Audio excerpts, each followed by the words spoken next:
Hey, English learners, welcome back to the Beyond Words podcast, your cozy little place to learn easy English through real, everyday conversations. I'm Daniel. And I'm Jessica. We are so glad you are here with us today. And today, I want to start with a question, a very honest question for Jessica, and maybe for you too listening at home. Okay, I'm a little nervous now. Don't be nervous. It's a simple one. How many vocabulary lists have you made in your life for English? Long lists of words with translations next to them? Oh, many, so many. I have notebooks full of them, pages and pages. And how many of those words do you actually use today? Honestly, maybe 10%, if that. 10%. From all those notebooks, all that time, all that effort. Yes, all that time sitting at a desk, writing words and translations, trying to memorize them, and most of them just gone.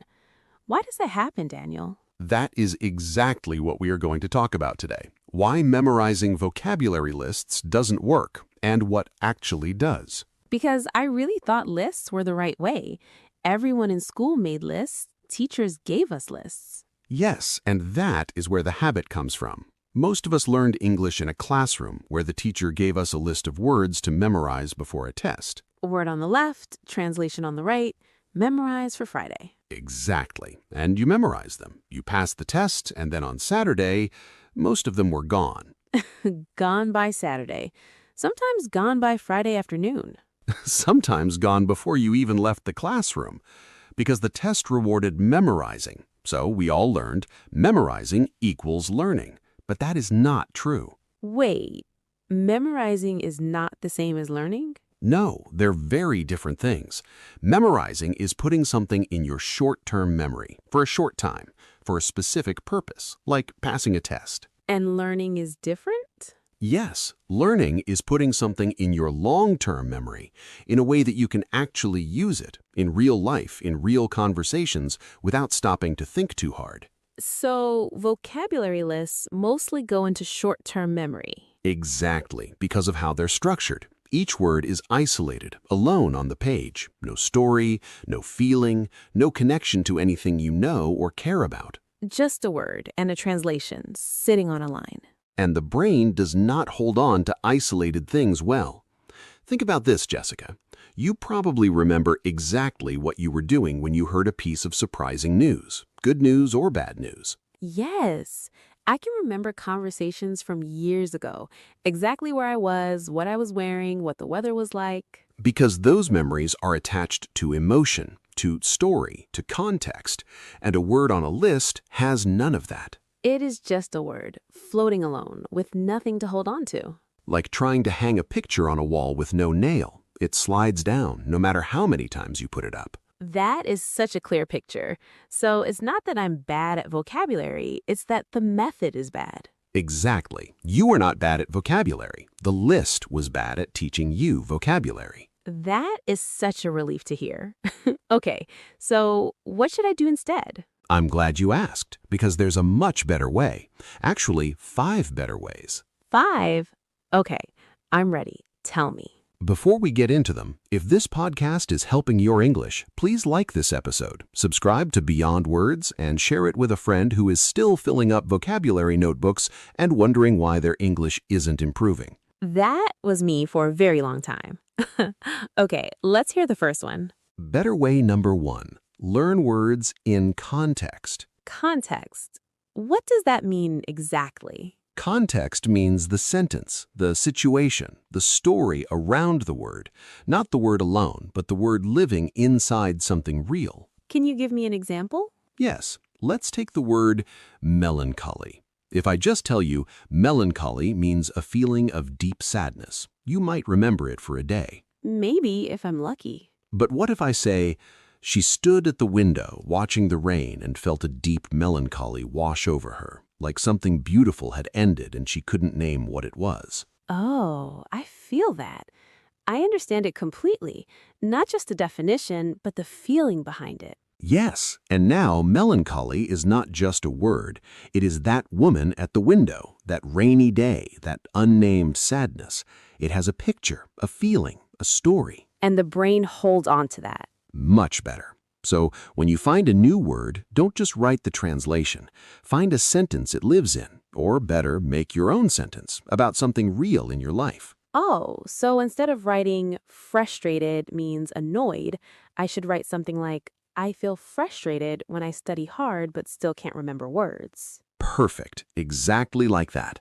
Now, frustrated belongs to you. It is connected to your experience. It has a nail. It will not slide off the wall. Never. So, better way one, always learn words in context, with a sentence, with a feeling, with a story that is yours. Okay, that makes a lot of sense. What is the second better way? Better way two, meet the word many times in many different places. What do you mean by many different places? I mean in a podcast, in a book, in a song, in a show, in a real conversation. Not the same list read again and again, but the same word appearing in different contexts. And why does that make a difference? Because when your brain sees the same word in a new place, it thinks, oh, this word again, in a new situation. This must be important, and it holds on. Like the brain is keeping score. This word keeps showing up. I should remember it. Exactly. Each new meeting with the word adds a new thread to the memory. Think of it like weaving a net. One thread alone is easy to break, but many threads together, very strong. So I should look for words I just learned? Actively look for them? Yes, when you learn a new word, don't close your notebook and move on. Keep your ears and eyes open for it in the next podcast you listen to, in the next show you watch. And when you hear it, it feels different, like seeing a friend in a new place. Exactly. That feeling of, oh, that word, I know that word. That is a memory being strengthened. That is the net getting stronger. I actually had this experience with the word reluctant. I learned it, then 2 days later, I heard it in a show. Then I read it in an article. 3 times in 1 week. 3 times. And now I never need to look it up. It's just in me. 3 threads, a strong net. Yes, that is exactly how it works. So, better way two, don't just learn a word once and move on. Look for it. Let it find you. Build the net. I love that. Okay, what is the third better way? Better way three, use the word yourself as soon as possible. Use it? Like speak it out loud? Yes, speaking, writing, or even just thinking it. The key is, within 24 hours of learning a new word, use it somehow. But what if I don't have anyone to speak English with? You don't need anyone. You can use it alone. If you learned the word grateful today, think of one thing you feel grateful for right now and say it, even just in your head. Like, I'm grateful for this podcast. Perfect. And now grateful is no longer just a word in a list. It's something you expressed in English with your own voice and your own feeling. And that makes it stick? Yes. I remember when I first learned the word exhausted. I knew tired, but exhausted was new, deeper, more complete. And that day, I happened to be very tired. So I said to myself, out loud, alone in my room, I am absolutely exhausted. And how did that feel? Strangely satisfying, like the word fit perfectly, like I had found exactly the right word for exactly the right feeling. That is such a good feeling, finding the exact right word. And that feeling of fit is what makes a word yours. English vocabulary is not about collecting words. It's about finding words that give voice to things you already feel but couldn't express before. Oh, that is a beautiful way to think about it. So, better way 3, use new words within 24 hours. Speak them, write them, think them, make them fit. Okay, I'm already thinking about which words I want to try this with. What is the fourth better way? Better way 4, learn words in word families. Word families. What is a word family? A word family is a group of words that come from the same root. They're related, like members of the same family. Can you give me an example? Yes, take the word create. From that one root, create, you get creation, creative, creativity, creator, recreate. 5 words from one root. 5 words, and when you understand the root, you understand all the family members. So instead of memorizing 5 separate, isolated words, you learn one idea and recognize 5 words. That is so much more efficient.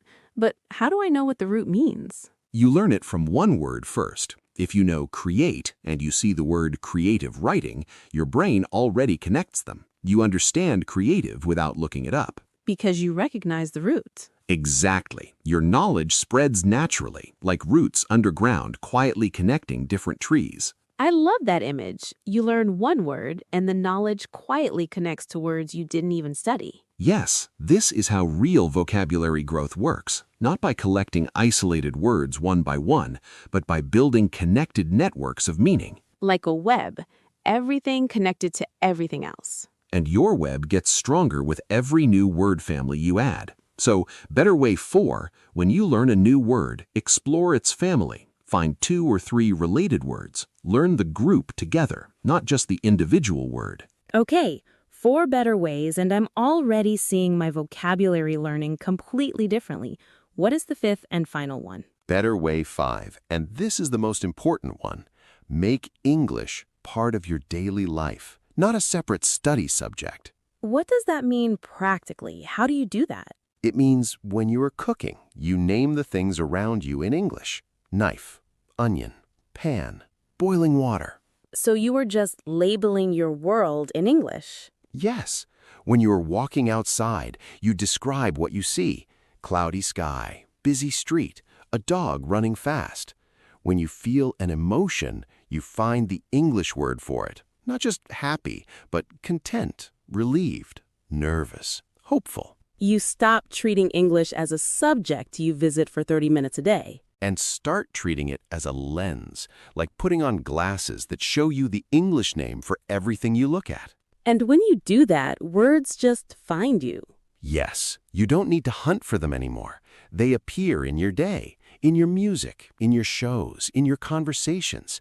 And because they appear in real moments, they stick, naturally, without effort. Because you didn't memorize them, you experienced them. Exactly. And that is the whole point of everything we talked about today. Experienced words are permanent, memorized words are temporary. Yes, say that again because that is the most important sentence of this episode. Experienced words are permanent, memorized words are temporary. So, Better Way 5, make English part of your daily life, not a subject, a lens. Okay, let's slow down for our word tour. Some useful English words from today. Words about learning, memory, and language. Yes, and I want to try to use each one in a sentence right after you explain it to practice Better Way 3. Look at you, already applying the lesson. Learning fast. Okay, first word. First word, context. Context means the situation or information around something that helps you understand it fully. Learning words in context means learning them inside a real sentence or story, not alone on a list. Or, I understand this word better now because I heard it in context. Okay, my sentence. This podcast always teaches vocabulary in context, not just with definitions. Perfect. Next, isolated. Isolated means alone, separated from everything else, with no connections. A word on a list is isolated. It has no story, no feeling, no connection. Or studying isolated grammar rules is less effective than seeing grammar used in real conversations. My sentence, I used to learn isolated words from lists. Now I learn them in sentences. Excellent. Next, recognize. To recognize means to know something because you have seen it or heard it before. After hearing a word 3 times, I started to recognize it immediately. Or she recognized the word from a podcast she listened to the week before. I recognized the word reluctant immediately because I had heard it 3 times that week. That is a real sentence from your real life. It is. Next. Next, reluctant. Reluctant means not wanting to do something, doing it slowly or with resistance. I was reluctant to speak English at first because I was afraid of making mistakes. Or, he was reluctant to give up his vocabulary lists even after realizing they weren't working. I was reluctant to stop using vocabulary lists, but now I understand why I should. Perfect. Next, exhausted. Exhausted means extremely tired, more than just tired, completely drained of energy. I was absolutely exhausted after a long day of studying. Or, she felt exhausted but also satisfied after finishing the project. I feel exhausted after making vocabulary lists that don't help me. Very honest. Next, efficient. Efficient means doing something well without wasting time or energy, getting good results with less effort. Learning word families is more efficient than memorizing words one by one. Or, an efficient learner doesn't study harder, they study smarter. I want to be a more efficient English learner, and today I learned how. Good. Next, permanent. Permanent means lasting forever, not temporary, not fading. Experienced words become permanent. Memorized words are temporary. Or, I want permanent vocabulary growth, not just a good test score. I want my English vocabulary to be permanent, so I will start learning words in context. And last, absorb. To absorb means to take something in slowly and completely, like a sponge taking in water. The brain absorbs words better when they come with emotion and context. Or, I absorb English vocabulary better through listening than through reading lists. I absorb new words much better when I hear them in a real story. You just did the entire word tour using Better Way 3, using each word within the same conversation you heard it in. I didn't even plan that, it just happened. That's exactly how it should feel. Natural, not forced. The word fits and you use it. So our words today: context, isolated, recognize, reluctant, exhausted, efficient, permanent, and absorb. Choose two that feel most useful and try to use them today in a real sentence about your real life. Okay, before we say goodbye, can you give me a quick summary of all 5 better ways? Of course. Better Way 1, learn words in context, with a sentence, with a feeling, with a story that's yours. Better way 2, meet the word many times in different places. Look for it, let it find you. Build the net. Better Way 3, use new words within 24 hours. Speak them, write them, think them.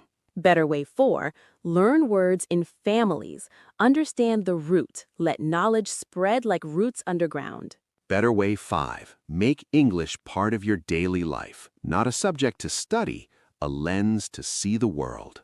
And the most important sentence of today? Experienced words are permanent, memorized words are temporary. I'm going to write that down. Not in a vocabulary list, but somewhere I can see it.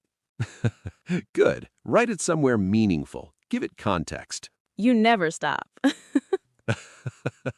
Okay, give your brain what it needs. Context, connection, emotion, repetition in real life, and vocabulary will grow naturally, quietly, and permanently. Like a garden you water with life, not with lists. Exactly like that. Now it's your turn, listeners. We have one question for you today. Think of one English word you learned recently, just one, and write it in the comments with a sentence, your own sentence, about your own life. Not a translation, a real sentence about something you feel, see, or experience. Because that one sentence is already Better Way 1 and Better Way 3, happening at the same time, right now, in this comment. And if this episode changed how you think about vocabulary learning, please like, subscribe to Beyond Words, and share it with a friend who is still sitting somewhere with a very long vocabulary list. Tell them there is a better way. A more natural way. A way that actually works. This was the Beyond Words podcast with Daniel and Jessica. Until next time, stop memorizing, start experiencing, and let English grow in you naturally. Bye, everyone. Bye-bye. Take care and close that vocabulary notebook. Just for today.